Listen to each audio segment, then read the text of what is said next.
Blessed are those who believe without seeing. Magandang buhay mga katiyats. Welcome back sa ating channel para sa ilang minutong treasure marker analysis. Meron tayong natanggap dito. Magandang video ito. Ito'y treasure in the creek. At bago natin to tatalakayin, ako'y mag-shoutout muna sa ating mga katiyats. At sa mga bago pa lamang ngayon nakabisita sa channel, huwag kalimutan i-click ang subscribers button para palagi kayong updated sa ating mga bagong uploads. Okay, shoutout tayo kina Dennis Mordino, Kawan Heart TV, kay Alia Medis Takamento, kay Elvis Gumadlas, shoutout din kay Irwin Tatad, LGB Misor, Ruelio Cortez, Arcadio Angcon, Jennifer Rivas, shoutout kay Dindo Abing, kay Arnel Lapur, Cesario Acebes, Missy Blair, Mamak Villanueva, Rico Mausisa, and lastly shoutout kina user GQ3, kay user MT3, Jeffer Makiran, kay Roel Tulusa, and lastly shoutout kina Jiffy Raso at kay Ilmer Luzano. At sa mga hindi nabanggit na mga pangalan, shoutout sa lahat. Tayo na ngayon magpatuloy. Okay mga katiyats, narito ang video ni Katiyats. Atin muna panoorin ito bago natin umpisahan ang pag-analyze ng kanyang site. Kana Centennial Ultra na kanang pili unja ang kuana na punuan na puka na mga sanga na laman na siya kana unja ang sign ni dyan bato di adire sa mga 10 meters gikan anang punuan sa dakong karaang pili nari padong nagihimong nilang pispan dire ini mga patuha kaya da di adiri ang sign na gihinluan sa akong kauban mo ni bro 10 meters na morning sign na bro na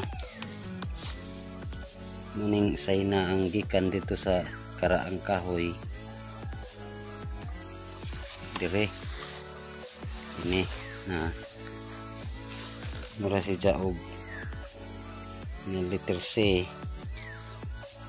dani ay bagit tres ibabaw dire hindi dapat hole dire ni hole dapat mo ni sa letter C ini ngare da mura magnaaro dire ha murag arrowhead man dire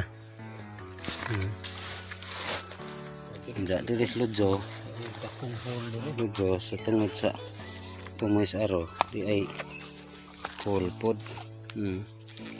muna yung batuha brad ini usaka dati ni nasol ako nang tilis ni nga bato nagkiring hole na hole hindi apoy hole nga gamay dire diskilid hole ni siya nga dako ini ini siya hole nga kandire na po hole na das kilid kalaw maning wampod mga size 5 or 6 inches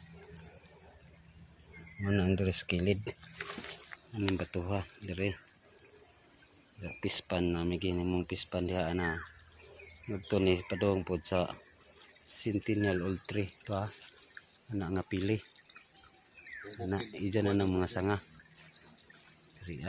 kanang naglingkod mo na tag-ija din dapita willing nang magpatrabaho ini musod ng tila ni brad mura lagi put mark na put mark ko musod ng tilo mura put mark lagi mo ni brad mali mura liter sina batuha na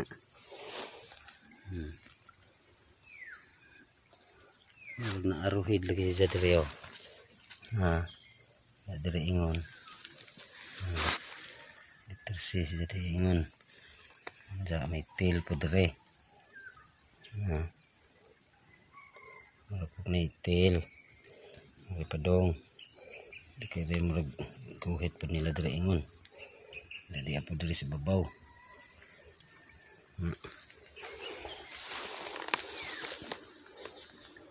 Guys. Dinhinis kilid sa aning naisain kanang mga batuha. Sa pagkubkob nila pagbuhat sa pispan na deform na. Ini mga batuha. Buhay sa ina na sa dito sa ilaw no. Nabaliktad na. Sa crack ni dinis kilid kana diha. Nay crack na diha. Da tungod anang nay toy kahoy nga gabay na diha ang crack tungod. Magandang buhay mga katiyats. Umpisahan na natin to ang ating pag-analyze. Sa tingin ko naman ay legit marker ito. Kasi ang pagkagawa ng marka na ito ay parang handmade talaga yan.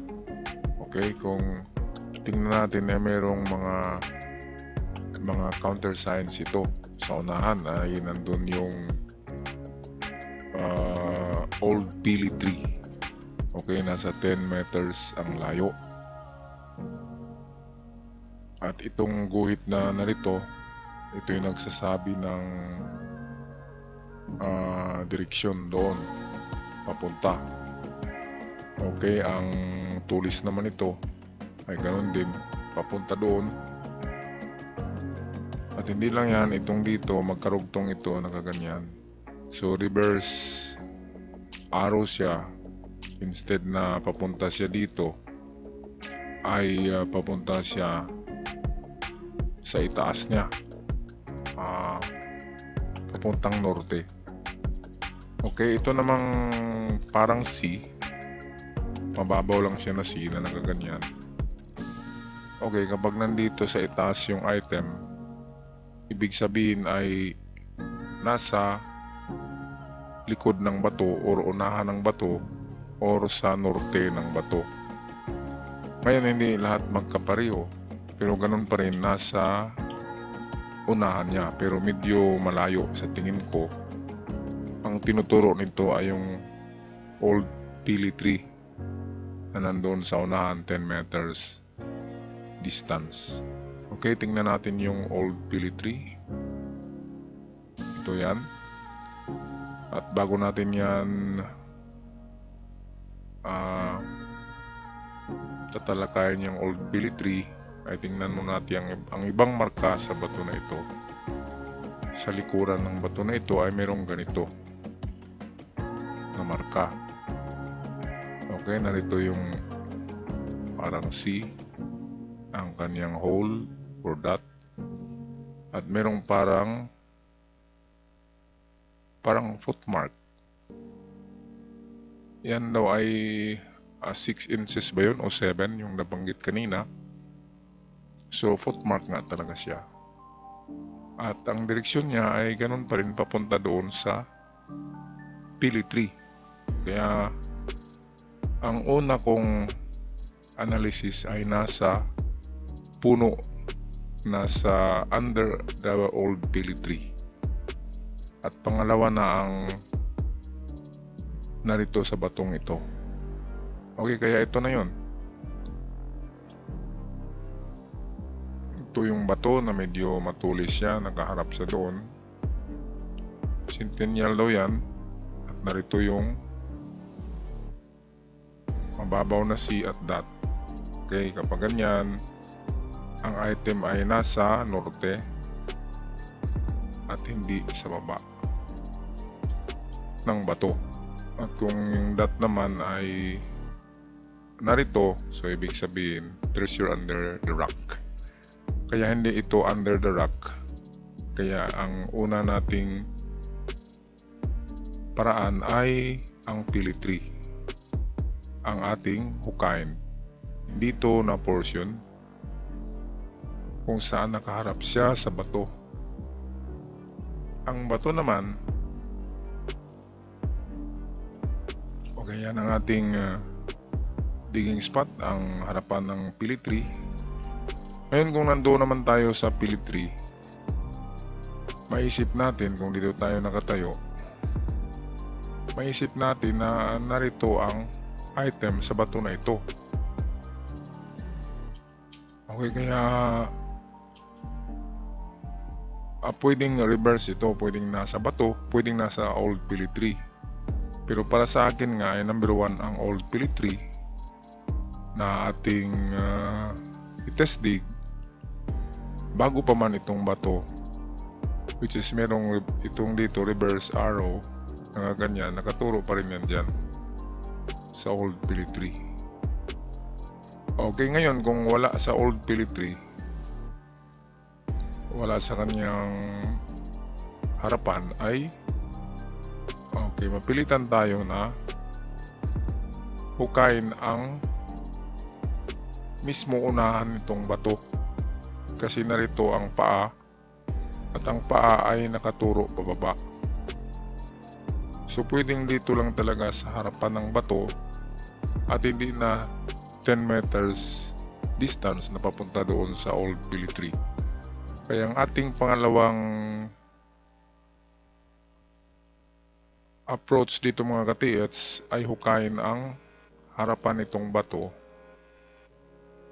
which is narito ang footmark na nakaturo sa lupa. So ibig sabihin hindi na siya pupunta sa malayo kasi ang turo niya ay baba. Kaya kung 6 inches yan ay pwedeng lalim yan na 6 yards or 6 meters deep ang paghukay nyo dito mga katiyats. Kung tingnan natin to sa sa ganitong itsura niya, so narito ang dot.